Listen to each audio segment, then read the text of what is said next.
Alguns quiseram lutar, outros foram obrigados, na sua maioria, a lutar.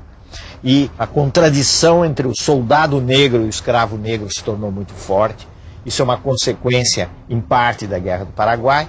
E existe uma outra coisa que nasceu com a Guerra do Paraguai, que foi o fortalecimento do Exército Brasileiro.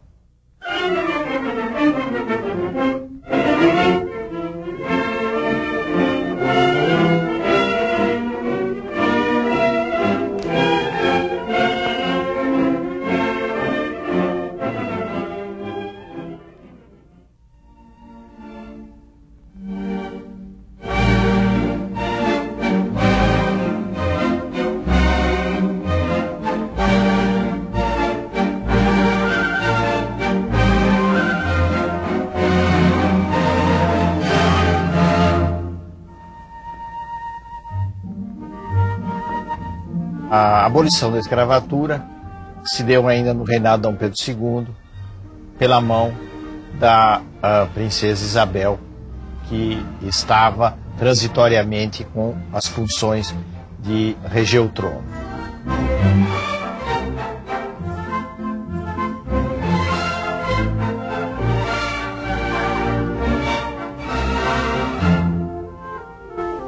Lei número 3.353, de 13 de maio de 1888. A princesa imperial regente, em nome de Sua Majestade, o Imperador, o Sr. D. Pedro II, faz saber a todos os súditos do Império que a Assembleia Geral decretou e ela sancionou a lei seguinte.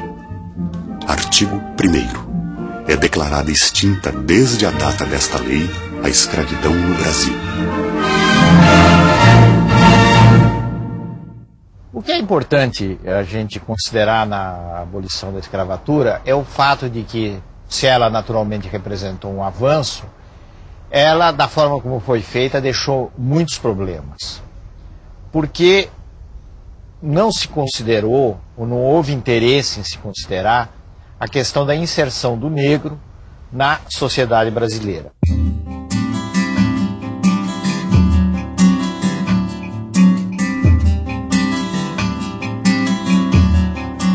Alguns fatores foram muito importantes para explicar a marginalização do negro na sociedade brasileira depois da abolição. Entre eles, a gente pode lembrar o fato de que os grandes proprietários fazendeiros de café no estado de São Paulo fizeram uma opção pelo imigrante europeu, principalmente nos primeiros tempos, o imigrante italiano.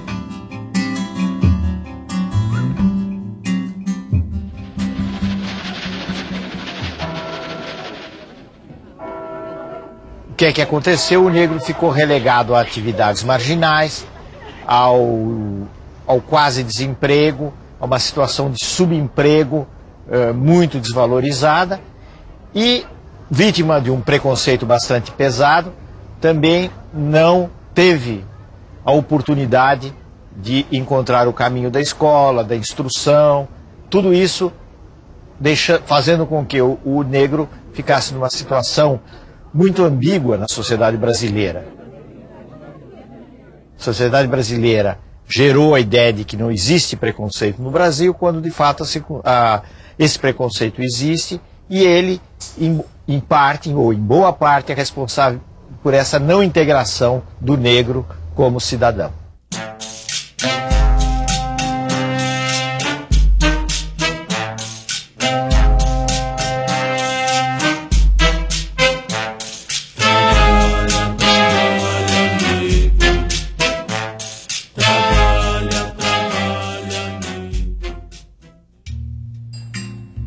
A escravidão permanecerá por muito tempo como a característica nacional do Brasil. Ela espalhou por nossas vastas solidões uma grande suavidade.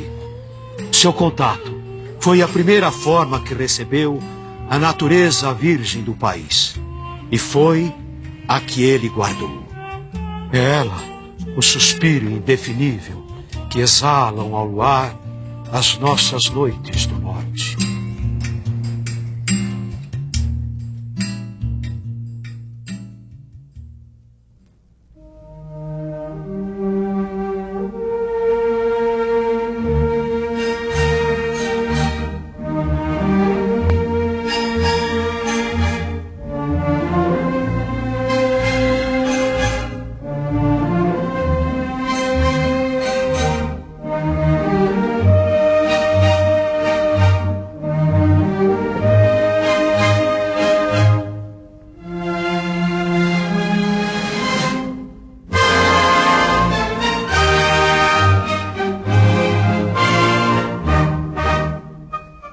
vários fatores concorreram para a crise do Império e, no fim, para a derrubada de Dom Pedro II em 1889, que partiu com a família exilado na Europa. Um desses fatores que foi muito discutido é o fim da escravidão. Esse fator tem alguma importância, sim, porque um setor muito fiel ao Império, que foram os grandes proprietários de escravos, acabou se decepcionando muito com Dom Pedro e a sua política de abolição. Mas o fator talvez mais importante seja a pressão pela autonomia por parte de um grupo da elite civil e a pressão por um novo tipo de regime que vinha a partir do exército.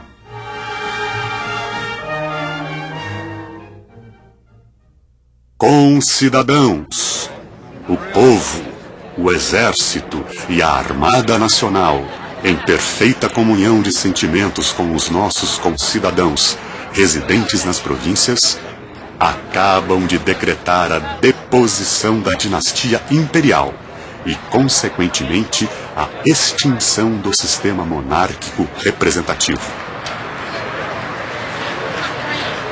A República resultou do encontro dessas duas forças que se uniram por um tempo e que eram muito diferentes, que eram, de um lado, o exército e, de outro, os fazendeiros de café, ou melhor dizendo, a elite política do estado de São Paulo, que tinha se organizado num partido muito coerente, que era o Partido Republicano Paulista.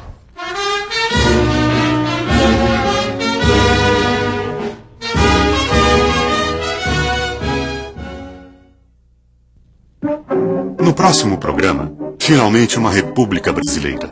É a primeira república que segue aos tropeços até a Revolução de 1930. Não tem dinheiro. O ouro veio do estrangeiro, mas ninguém vê o tal cruzeiro.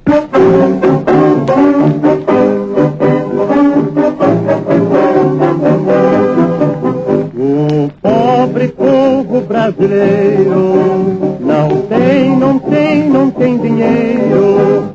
O ouro veio do estrangeiro, mas ninguém vê o tal cruzeiro.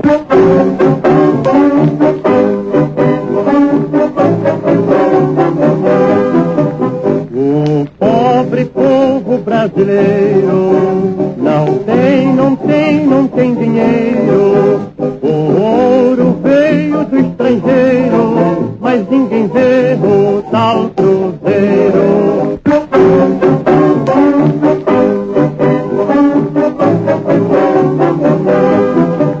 O pobre povo brasileiro não tem dinheiro. O ouro veio do estrangeiro, mas ninguém vê o tal cruzeiro. O pobre povo brasileiro